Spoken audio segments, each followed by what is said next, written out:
Restaurant leaders need two things to grow their businesses. They need connections to better inform their decision making, and they need a break. Running a restaurant company is hard work. Nation's Restaurant News is offering both this fall at our Create Experience.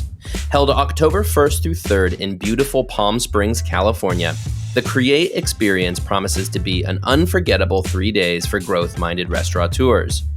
Better yet, it's totally free for restaurant leaders. Join us in Palm Springs to be a part of this one-of-a-kind experience. Visit create.nrn.com/Palm Springs to learn more and to register. That's create.nrn.com/Palm Springs. Hi, and welcome to Extra Serving, a Nation's Restaurant News podcast. I'm your host, Holly Petrie. Today, we're going to be talking about earnings season. Earnings season has just begun, and we're going to be talking about the trends we expect to see throughout the industry, as well as what we're looking for from certain brands. Chipotle, McDonald's, Subway, Domino's, and Sweetgreen are all reporting this week. We'll give you the rundown on what we're expecting to see in Q2 earnings.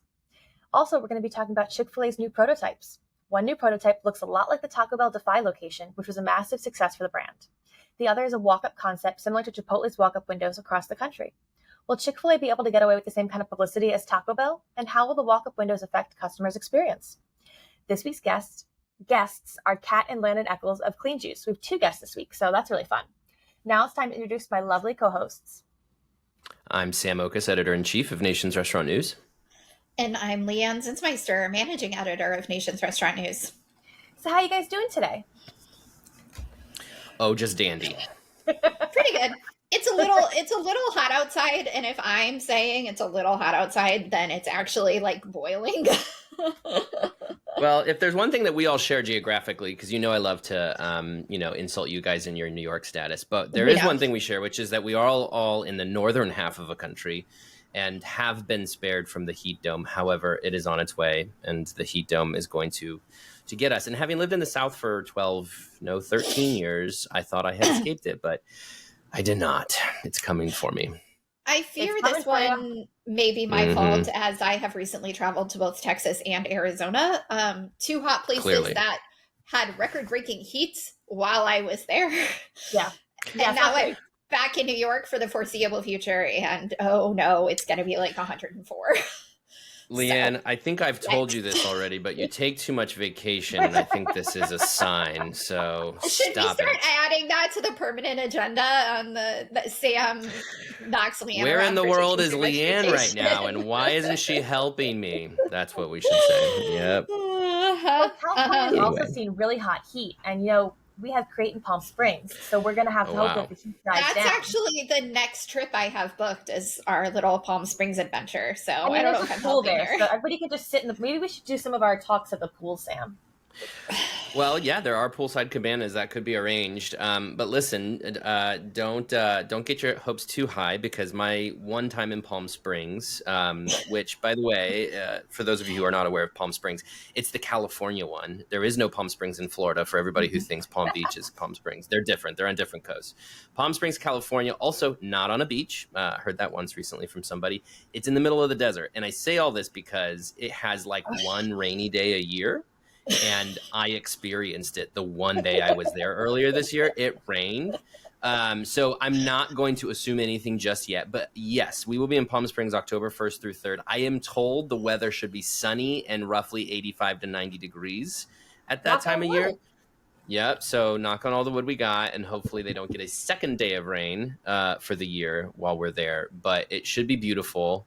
And Holly, do you want me to let you do that segue, or do you want me to do that segue of I already had a segue in my mind, settings? but then you ruined it with asking if I was going to do the segue. Come on, Sam, you should know better. Well, let that be the segue itself. So we're going to be doing something very cool that we're just introduced this week. You guys know about Create. We've been talking about it for a while. We've done it for a couple years. It's an exciting event. I tell everybody this is the South by Southwest for emerging restaurant brands, because it's engaging, it's interactive, it's fun. It's in a little bit more of a destination, certainly this year with Palm Springs at the Margaritaville Resort. All of those should be themselves selling points for you. But we wanted to add one more selling point for our friends who are emerging brands. And that is that we launched this week our Investment Summit. This has been in the works for a while now. Frankly, for many years, I've wanted to do something around investors and emerging brand leaders, just because I always hear from emerging brands, like, how do I grow? How do I find an investor to give me money? And you know, I can make email introductions, but at the end of the day, we got to put the people in the room together. And that's what our Investment Summit is going to be. Very excited to announce that Savory Fund is one of our partners on this. And so is the Elliott Group. Both of those names you should know very well by now. They're going to help us put this on. And we are doing it literally at a summit. We're going to the top of a mountain. We're taking the tram up to the top of Mount San Jacinto is how I'm going to pronounce it. Brett is going to probably yell at me later for mispronouncing it. So there's a tram, goes to the top of a mountain, 9,000 feet elevation, which is affords a very beautiful view of the mountains and valley in Palm Springs. And we are going to bring, again, investors and members of the capital community. So it's investors, bankers, financial firms, business services companies, putting them in the room with emerging brand leaders, all with the intention of having some education. We'll do some panels, we'll do some learning, but most importantly, doing some networking. So there will be roundtables, face-to-face access between you, the emerging brand leader, and the people who are potentially going to give you millions of dollars someday. So if that doesn't sell itself, I don't know what will. Beautiful views, top of a mountain, access to capital, learnings, connections, et cetera, et cetera. I think you're going to love it. It's the first day of Create, October 1st. We'll all take the tram to the top of the mountain together. We will spend many hours up there. We will come down transformed, and it will be wonderful. So go to create.nrn.com for more information on that. It is free. If you're an emerging brand leader, it is free, much like the rest of Create. You have to register for Create to get access. So go register for Create and check the box that says you're going to participate in the Investment Summit. You will do that on the first day. We'll come down the mountain, have a party at a pool at the Margaritaville Resort in Palm Springs. Guys, come on. I don't know what else I have to tell you. And then you'll stick around for 2 more days of great sessions and amazing speakers and lots of fun. And you meet us, and we'll have podcasting, and you'll come be on a podcast. And again, it sells itself. Create.nrn.com. It is going to be a good, valuable time for us all. Well, I'm sold. See you there. Well, you have to be there. You have to be there or else. So I didn't need to sell you. Okay, well, you don't have to tell the audience that. Well, audience, if Leanne decided she wasn't coming, she would be fired. So now they all know. So great. You should always lead with margaritas, Sam. Margaritas are what you should lead with. Free margaritas. 100%. And by the way, I don't know if I'm allowed to say this, but I'm going to, which is, I believe the registration desk, when you arrive at the Margaritaville Resort for Create, I believe there is going to be a margarita machine at the registration desk, and you will be literally handed margarita, if that's your thing. Perhaps we can make it virgin if it's not your thing, as you enter the space. So it's going to be a lot of fun. Like I said, you know, this is as much about a destination and getting away from the humdrum of everyday life, and just have 3 days in the California desert with your peers in the industry. That I think is it's reason enough to go. But again, we're trying to give you as much value as we can for taking those couple of days. And the Investment Summit is one more way we're going to do that.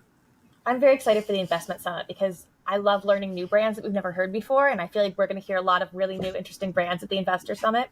And I feel like the investors are too. We have a lot of really interesting brands out here, and they don't get a chance to shine. And I feel like this is a great chance for them to grow and become bigger brands that we all just already know about.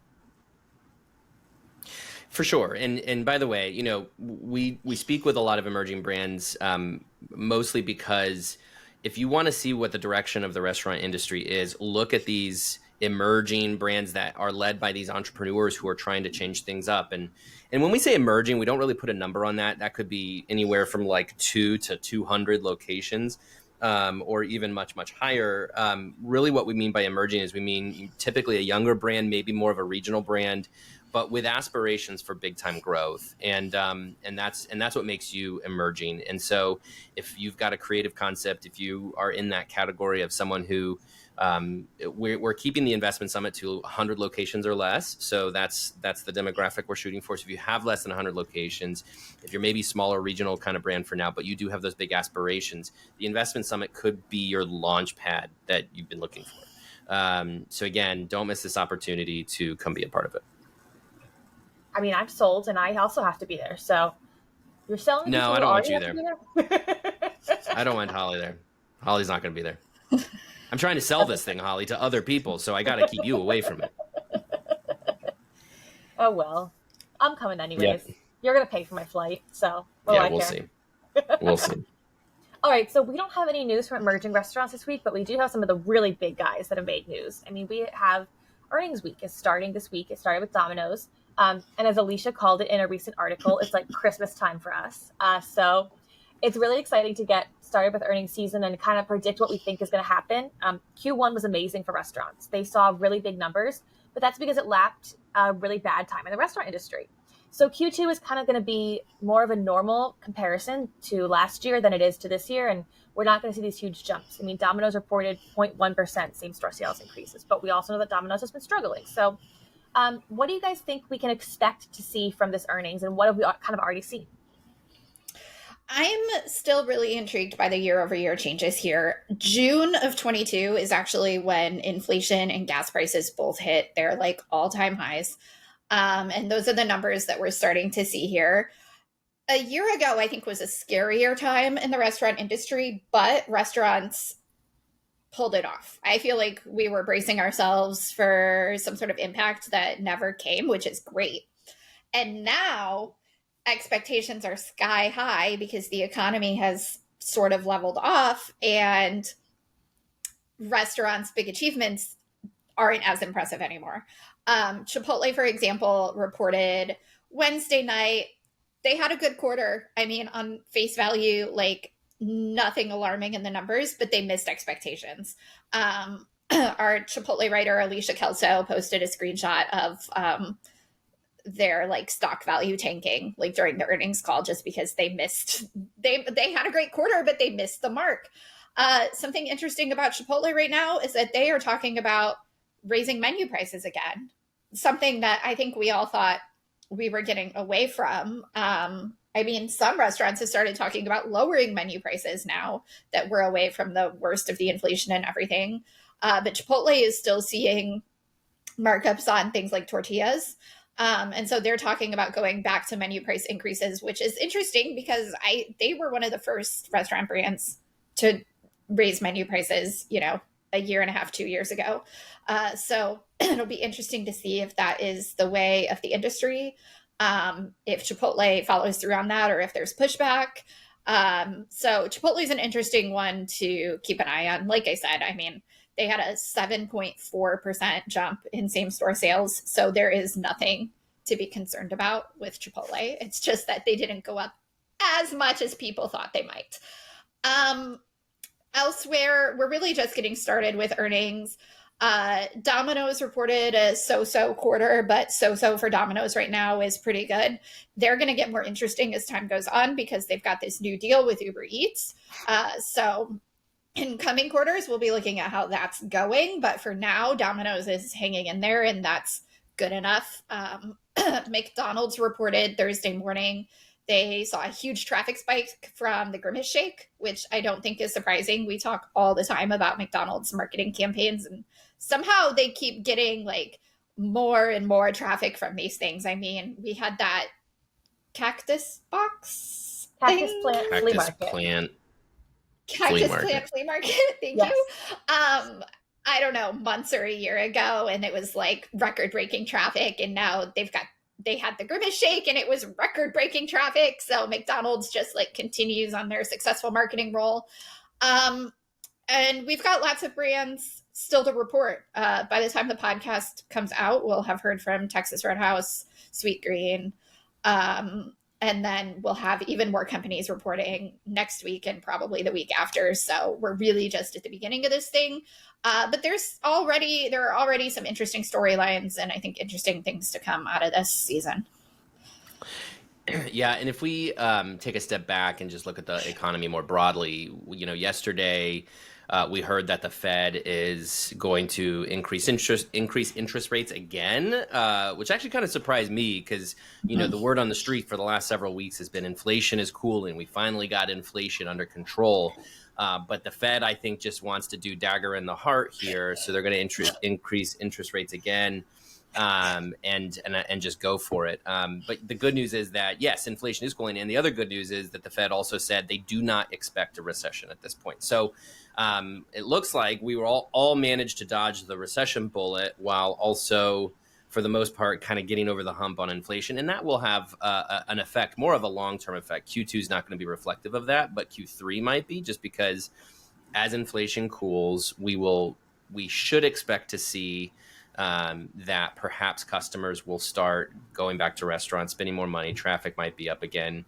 But there's some other issues at play here. Unemployment is still about 3%. And that means labor is still a struggle for restaurants. And so long as labor is a struggle, that's going to weigh down some other things for the restaurants that might affect their operating hours or other things. So, but yes, if you compare it to this time period in 2022, things look a heck of a lot better. That, again, we're over the hump on inflation. Labor is improving at the very least, and we hope to see labor continue to improve. So I guess to answer your question more specifically, though, Holly, and how we're framing this is what should we expect to see from Q2? I think what we are looking to see is traffic returning. Are we normalizing our traffic levels, and what seem to be those levers that are helping to return the traffic? For McDonald's, it's marketing, and I won't get into that too much because last week we got into it a little bit in depth. So I suggest everybody go listen to that episode. But it's really incredible to see from McDonald's the power of something such as the Grimace Shake viral trend that took off on TikTok and how that's driving people into restaurants. You can't make that up out of thin air. You can't, that's the lightning in the bottle kind of stuff. But you can see, I think, what are people responding to, what's getting them up off their couch and into restaurants. And then again, just kind of hold on to your seat because, there's still things to be worried about. Inflation's still an issue, labor's still an issue. But we are kind of coming down, I think, a little bit from some of those challenges, certainly over 2022. You know what I found really interesting about what's happening in the restaurant industry and what sort of is coloring these earnings reports is that TikTok is a really huge driver and probably the biggest driver of traffic for a lot of these brands. I mean, that was the McDonald's Grimace Shake drove traffic. The Chipotle quesadilla drove traffic. Those were both TikTok things. And Alicia this week wrote about El Pollo Loco, had a big TikTok campaign that they saw incredible traffic from. Their traffic jumped by 10 points or something. So I think that TikTok is a marketing strategy that everybody needs to be embracing and using at all times because you can see the results from it. It's clear in the traffic numbers and in the sales numbers. I mean, even next quarter, we're going to see more from McDonald's Grimace Shakes because they ended the quarter at the end of June and some of the Grimace Shake bled into July. So they'll still see a little bit of the tailwind from that. So I'm super interested to see how TikTok is really driving these brands' traffic. And it's kind of a way to say, be bigger on TikTok. I mean, we saw Taco Bell last year, saw that huge rise from the Mexican pizza. And you just have to say TikTok is where it is and just post as much as you can and put your marketing dollars there because it's proving to work. Well, it's sort of like the millennials of 10 years ago where it was, where are the millennials? Go be there. And if you can be there and you can tap into that, then you will thrive. This is the same thing for Gen Z. They're on TikTok. And I think, of course, we're talking largely about QSRs and fast casuals right now, right? Because Gen Z, value oriented, they're still sort of 25 and younger. They're looking for value meals. They're coming into some disposable income. But going back to what to the Fed report and general trends, I was reading about how Gen Z is less paid and less employable right now than even millennials were, that their Gen Z is struggling even more than millennials. So that will be a big value play for restaurants, right? You have to get their attention with not only are you part of a trend like the Grimace Shake, but this is something that's valuable to you. So expect to see the QSRs and the fast casuals hopefully capitalize on that. Whether or not full service, they can find ways to capitalize on something like TikTok as well. But, that might be, you might need to look more to the millennials and figuring out, okay, what's the value message for them? I can speak for myself. I won't speak for the two of you. Of course, family orientation for me is what's going to work. And, I don't know how many millennials have kids. I think it's something around 40 to 50%. That's what you go after for millennial families is, how can I get bang for my buck at a full service restaurant that will, also accommodate to very messy, loud creatures that don't pay me rent yet live in my house. So anyway, so appealing, Sam. I know I'm really trying to sell parenting on everybody in this podcast. But anyway, so yeah, it is interesting. And it frightens me how powerful TikTok is because I'm not good at TikTok and I don't go to TikTok. But at the same time, like, hey, this is what Twitter, X, Twitter was, again, a decade ago for the millennials. And so this is just the winds of change, if you will. Well, I wonder if Threads is going to be a big player in this market because Alicia and I were talking for First Bite the other day, and we were talking about how Threads saw this huge drop in users after like the first week or the first day or something. So like 70% drop in users. So there's this new platform that's reminiscent of Twitter, but I just think that Gen Z is not interested in something like Twitter. But like it's like how Vine was to millennials that TikTok has become to Gen Z. I don't think Twitter can be replicated. And it's not something that I personally think brands should invest in, but we saw Chipotle invest in it this week. So I think that watching all social media is going to be really interesting. But what I find on the other hand is that Chick-fil-A doesn't do anything like that. They do nothing like that. And they have this huge brand equity. And they have these new 2 prototypes that they're introducing. One is a walk-up window, which is very interesting because you see those a lot in cities, but they're opening up in Hawaii. So that's pretty interesting. I think that could work really well for Chick-fil-A. And then they have this huge new prototype that looks like the Taco Bell Defy, which I think is really interesting from Chick-fil-A because you typically think of them as like these like real homey restaurants. Like the whole point of it is that workers smile at you. They're so nice. They're like warm and welcoming. And I think that both these are kind of taking that element out of it. And so I'm curious to see how customers react to that. Well, one thing I'll push back on is that, Chick-fil-A is certainly active on social media. I don't think they are as much into the, trying to go viral social media campaign like McDonald's is, I guess. But they were having some fun with the chicken wars with Popeye's chicken sandwich, and so if you look at a lot of the QSR fast casual brands in particular, even some of these ones that have been around forever, everybody's sort of trying to tap into it in their own way. And just to go back to, will Threads become the next big thing? I don't think so. I count me among the people who got on there just to get on there and have not looked at it one time since. But the difference between a Threads and a TikTok, and again, not to revisit the last conversation, but, it's the difference between conversation and content, right? Like TikTok is content. Twitter is conversation.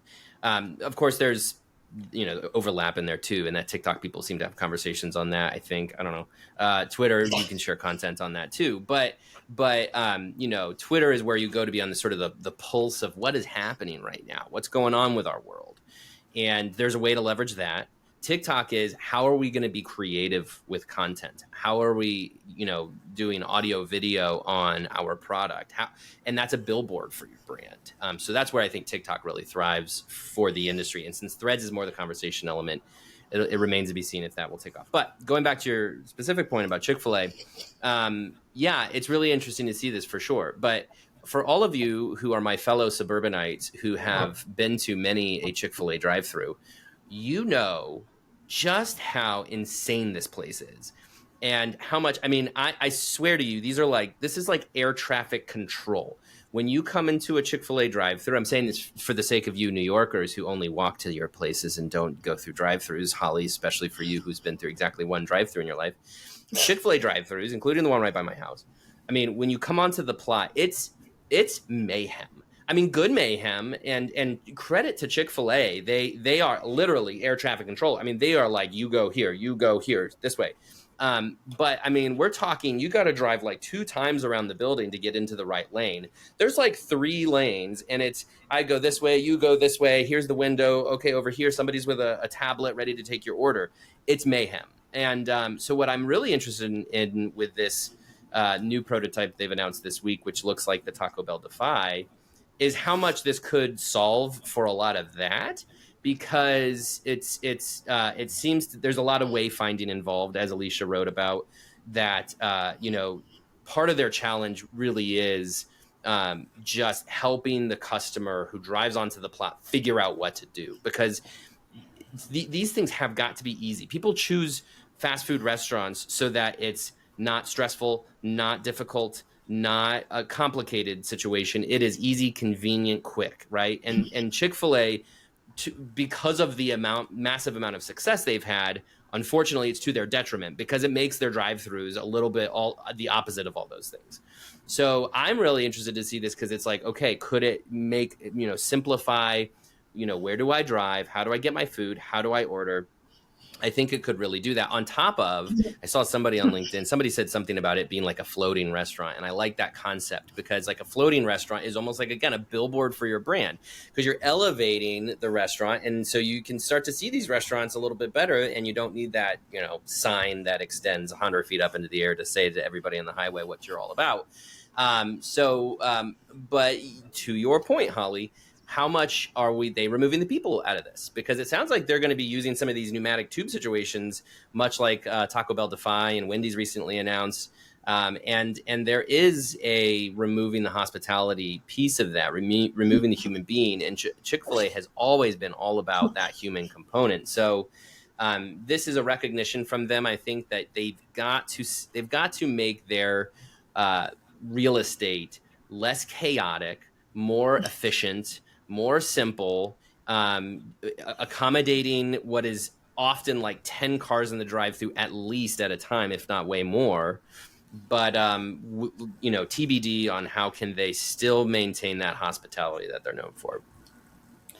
Right. I obviously can't speak to the drive-through concept here, although I've been to many a drive-through in my life, just to be clear.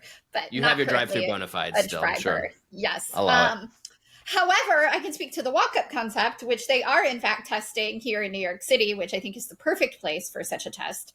Now, this Hawaii concept prototype that they introduced last week is off-premises only, and it does have a walk-up window, but it also has a drive-through, and it has like parking spots for mobile order pickup. The New York City test next year will be just a walk-up window. They expect most sales to be order ahead on your phone, pick it up at the window. You'll be able to order food there if you happen to just wander up, but they don't anticipate that being a huge chunk of sales. Now in New York, yes, hospitality is important, but efficiency is really the name of everybody's game here. We will smile and be polite to the worker, but I don't think hospitality is as important to those of us who live and eat in New York on a regular basis. So I think that makes perfect sense for this new Chick-fil-A prototype. I think New York is the perfect place to test it out. I'm curious to see how it works. I'm fascinated by the different operational things they have to think about. They're putting a lot of thought into setting up bike parking for third-party delivery drivers who are probably going to be spending a lot of time at this Chick-fil-A, if I had to guess.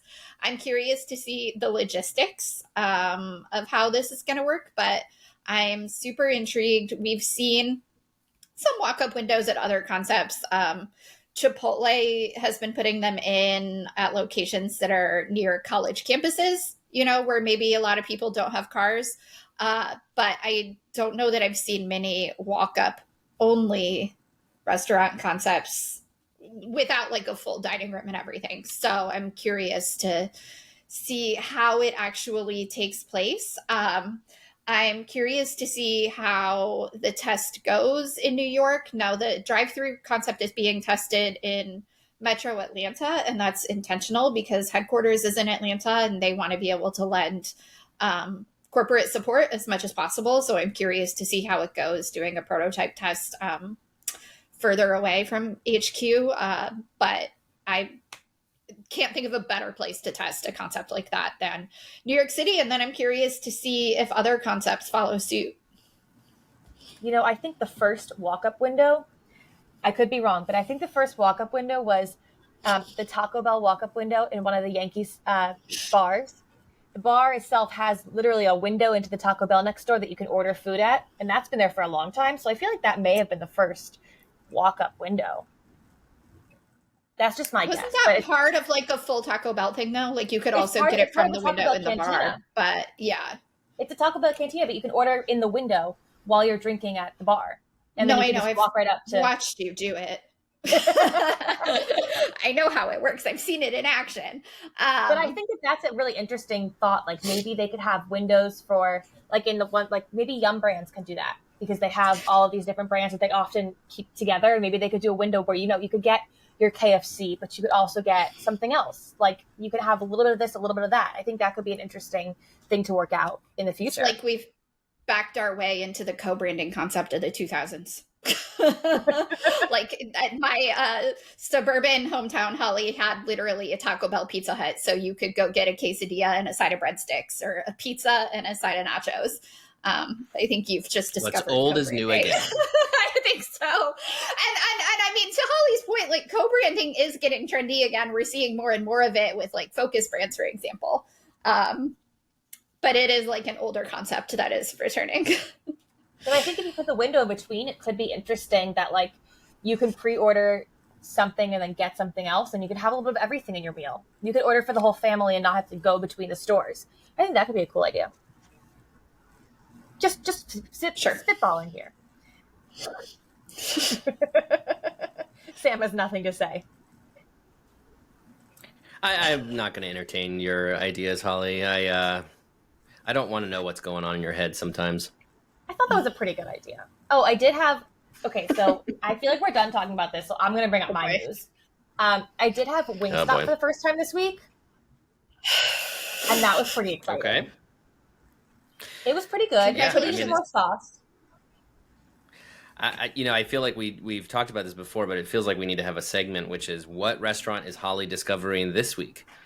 Or which major restaurant chain is Holly discovering this week? Because so there's a Wingstop on my corner. There's a Wingstop on my corner. I pass it all the time. I just had never been there before, but I was out with a friend and they were like, let's go get Wingstop. It's like, I'd love to. And their ranch is delicious. They make really good ranch. Yeah, it's good. There's a reason they made like $1 bazillion in 2020. Because the food is good. Ever since then, of course, too, but it's good.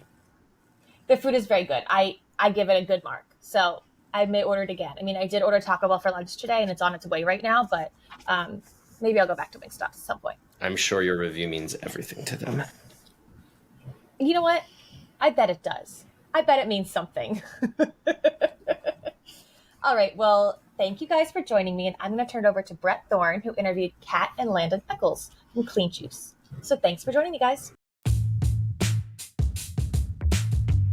Restaurant leaders need two things to grow their businesses. They need connections to better inform their decision-making, and they need a break. Running a restaurant company is hard work. Nation's Restaurant News is offering both this fall at our Create Experience. Held October 1st through 3rd in beautiful Palm Springs, California, the Create Experience promises to be an unforgettable 3 days for growth-minded restaurateurs. Better yet, it's totally free for restaurant leaders. Join us in Palm Springs to be a part of this one-of-a-kind experience. Visit create.nrn.com/Palm Springs to learn more and to register. That's create.nrn.com/Palm Springs.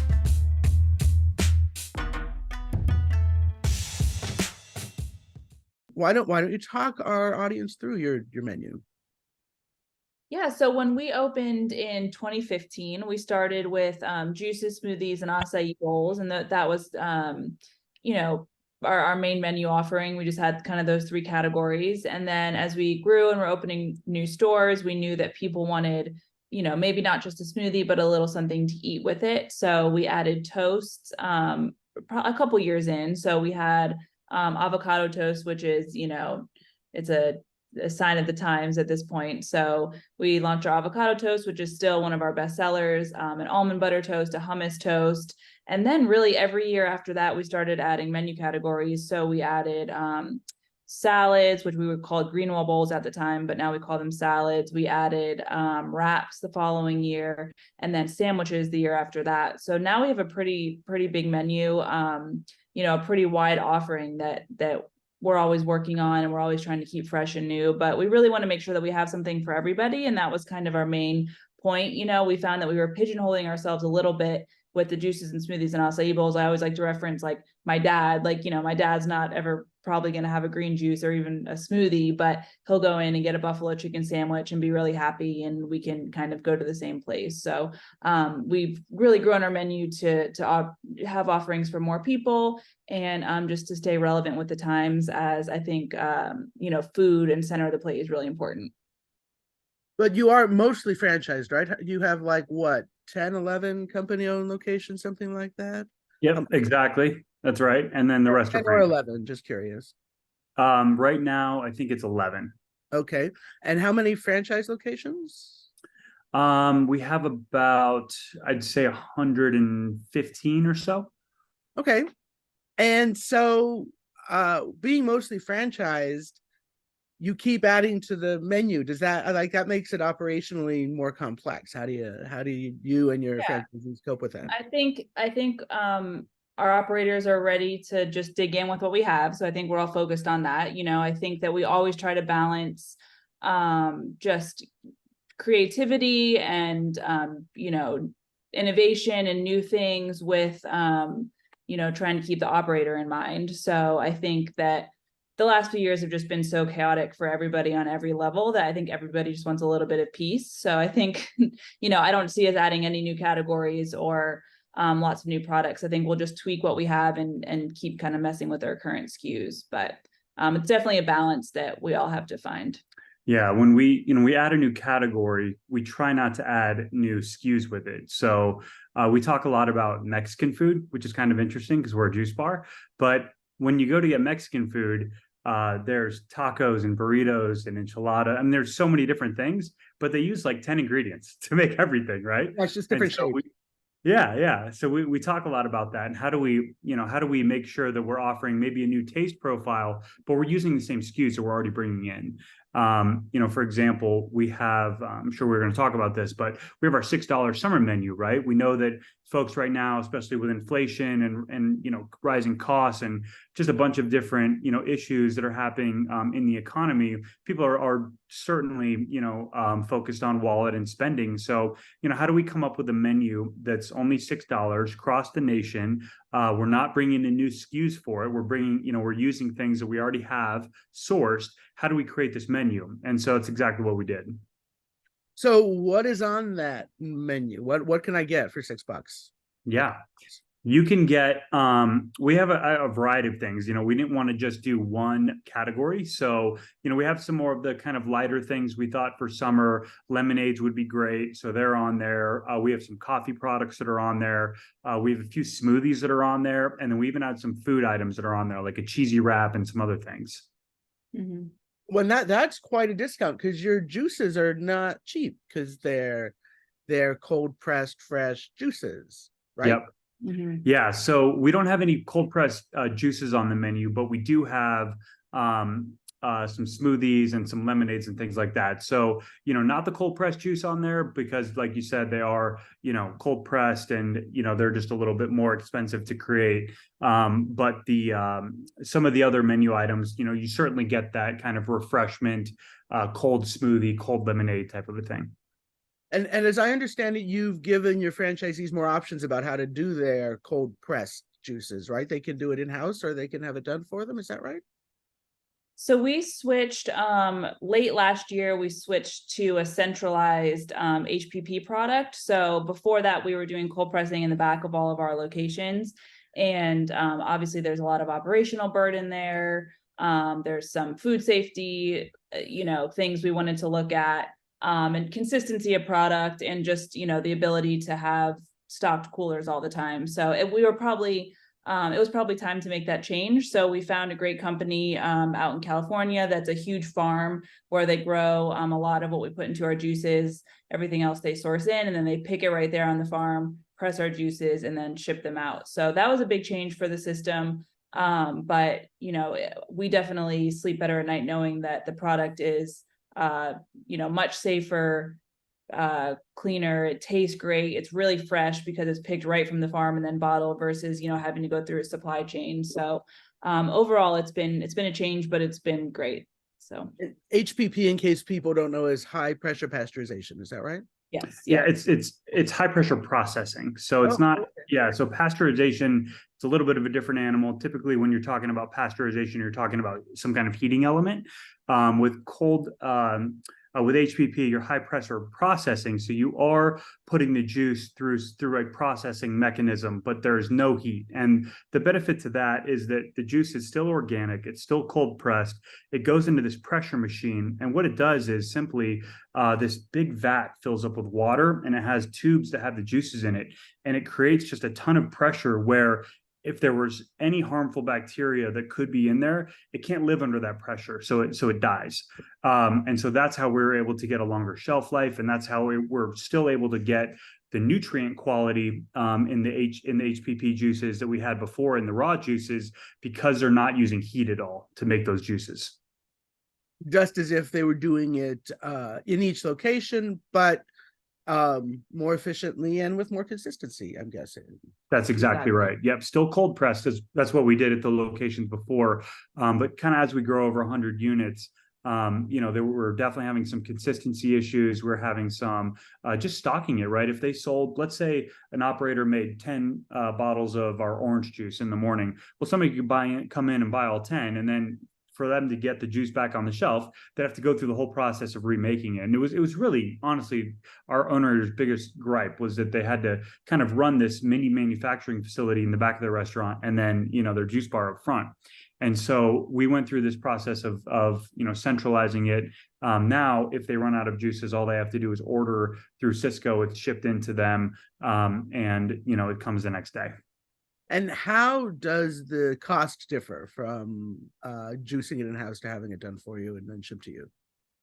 Well, do you mean from the guest perspective or from the franchise perspective? From the franchise perspective or the guest perspective. I mean, let's talk about both. I imagine prices I don't know. I don't know what the prices have done.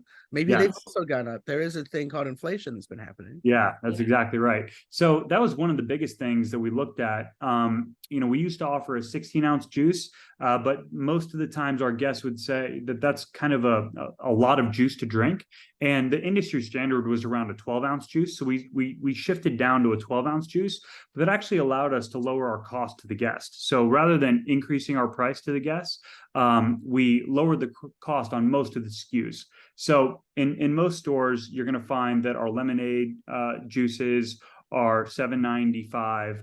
Our fruit and vegetable juices are $8.95, and then our nut milks are $9.95. They're just a little bit more expensive to make. So the franchise owner gets to order them at about a 50% margin, and to where before they were ordering in the produce and they'd have to pay labor to make the product. So, from our calculations, they're much higher than 50% in terms of what they're spending to make the product. So, this comes in finished. They don't have to make it, and they get to put it right on their shelf. I mean, 50% is still a high food cost, but I guess if you have lower labor, then that can help. Or no labor on this product, right? And then one has to make it. Mm-hmm. Yeah, I think it's a little bit of a, it's a retail item versus a made in-house item. So it's a little bit of, kind of a mental shift and change. And, for an operator, they're writing kind of one check to purchase the product, instead of, buying the oranges here and the bottles here and the labels here and then the labor. So it's just kind of an adjustment to understanding how all those costs shake out a little bit. Yeah. But it's certainly less labor intensive and less stressful for the ownership groups. And we own, we're the largest multi-unit in the system, and we like it for our operations a lot. So yeah. And your franchisees, how has their response been?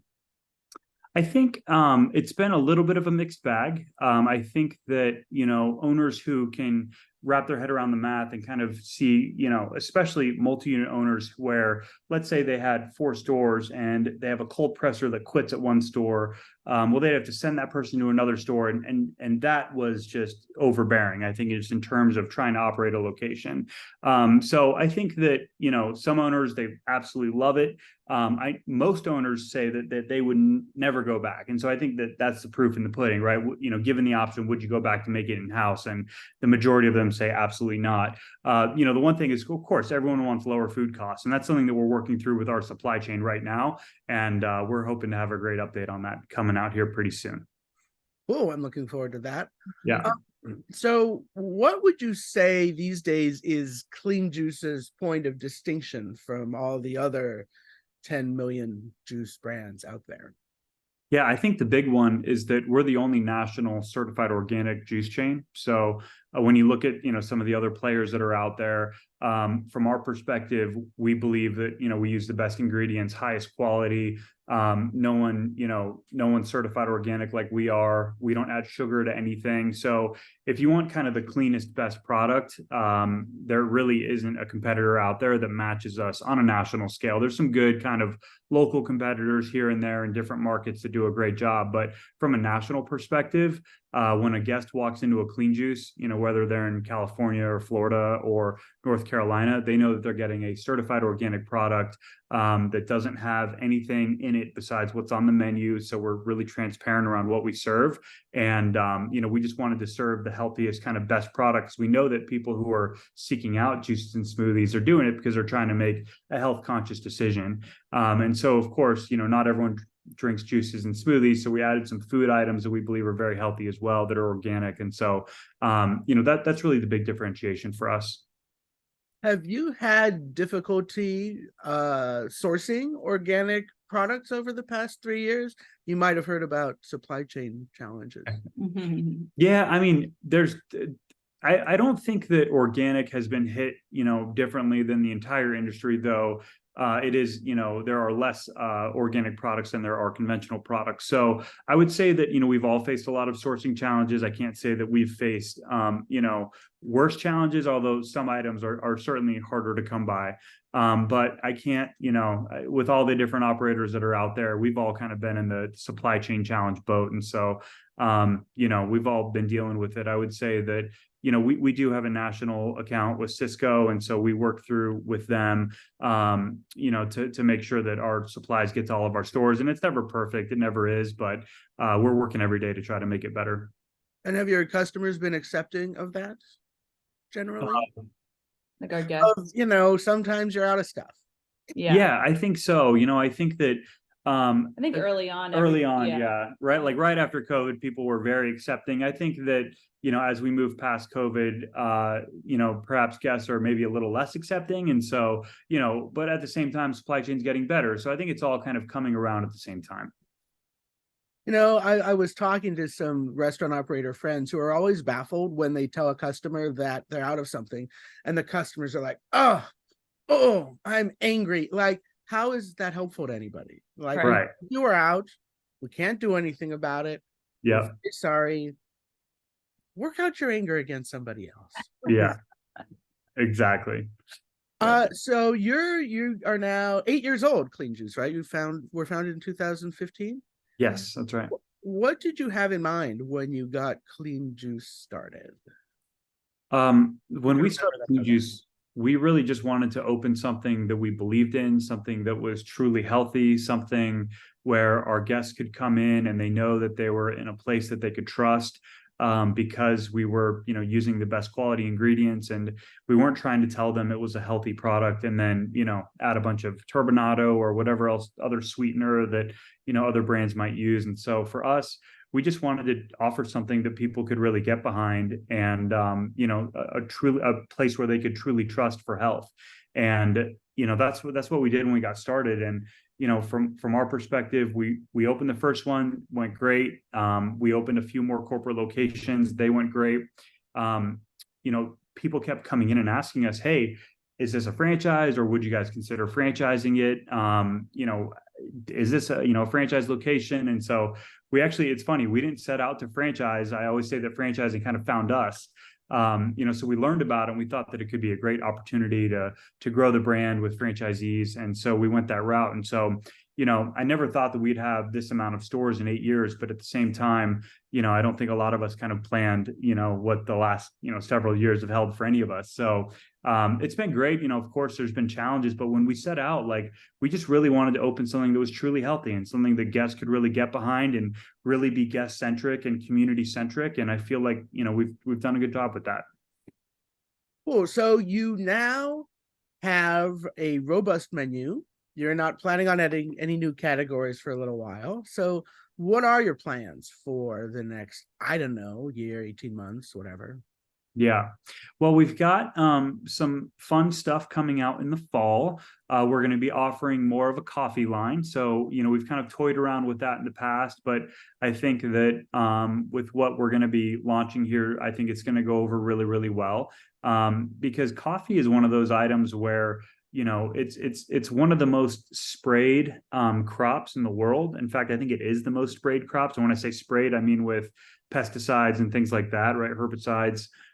So we want to put a really, healthy spin on that. And so organic coffee from our perspective is really important to drink because you're not getting all those pesticides. And so we want to have, a healthy organic coffee product. So that's going to come out in the fall, which will be perfect because, the weather will be getting a little colder. And so we'll have some really great options there. And then I think just, continuing to improve what we have. I think, we've launched, when we launched our food items, we did it with a panini press and, great, when the store's operating really well, that can work. But if you have a new employee who maybe leaves the sandwich on too long, it burns. There's some challenges with that. So we're testing speed ovens in some locations, and those seem to be going really, really well. So hopefully we can put a plan together to get those into, more and more stores.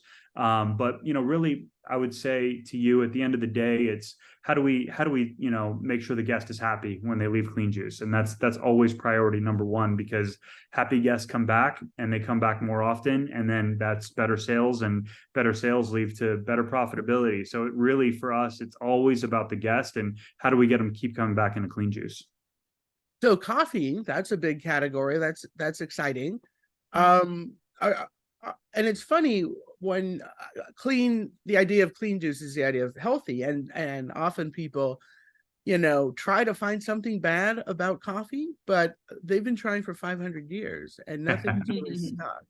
I say as an avid coffee drinker, but if you get jittery when you drink coffee, don't drink coffee, or drink less. Yeah. Right. Or drink less.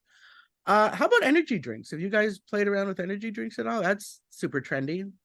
No, we do have some, we have like an energy shot, and we've got some other things, or at least we have in the past. And so we try to use there's obviously a lot of, great produce that has great different benefits for different things. And so Kat's probably the better expert on this stuff, but we just, whatever we launch, we try to do it kind of naturally through, what's kind of grows out there. Mm-hmm. Yeah. Our Energy One juice is a beet-based juice because beet really helps with energy. It brings oxygen to the blood and around the body. We have a couple different matcha products, and then of course some coffee things, but we've never thought about energy drinks. Yeah. Maybe next year. I mean, coffee's an energy drink. Yeah. Well, and it's really the purest energy drink, Right. So I'm there for a ginger shot too. Do you have ginger shots? Yeah. That's my favorite product we have. It's called the Immune Booster, and it's, ginger, a little bit of carrot, a little bit of lemon. I have one every day. It's the best. Does it make your ears ring a little bit? Sometimes my ears ring when I get a ginger shot. I've never heard that. Oh, in a good way. Yeah. Just opens you up. Yeah. Like I'm being cleaned out. Yeah. You're in a bunch of states, right? 20 Yes. some odd? Yes. I think. Do you have plans for entering new markets, or does it kind of depend on which franchisees call you, or what's the plan? Yeah, I think it's, I think we're big enough that it's smart to really focus on the markets that we have versus really getting into new ones. So I think we just want to, we want to make the stores that we have super healthy, as profitable as we can, and that's our number one focus. So. That does seem to be a theme for this year, improving your efficiencies and just, getting better at regrouping. what you do. Yes. Yeah. It's been a long few years. Yeah. As you said, now we just want a little piece. Yes. Great. Well, it was a pleasure spending time with both of you, Kat and Landon Echols. I hope we get to do it in real life sometime. Yeah, Brett, thank you so much. Appreciate it.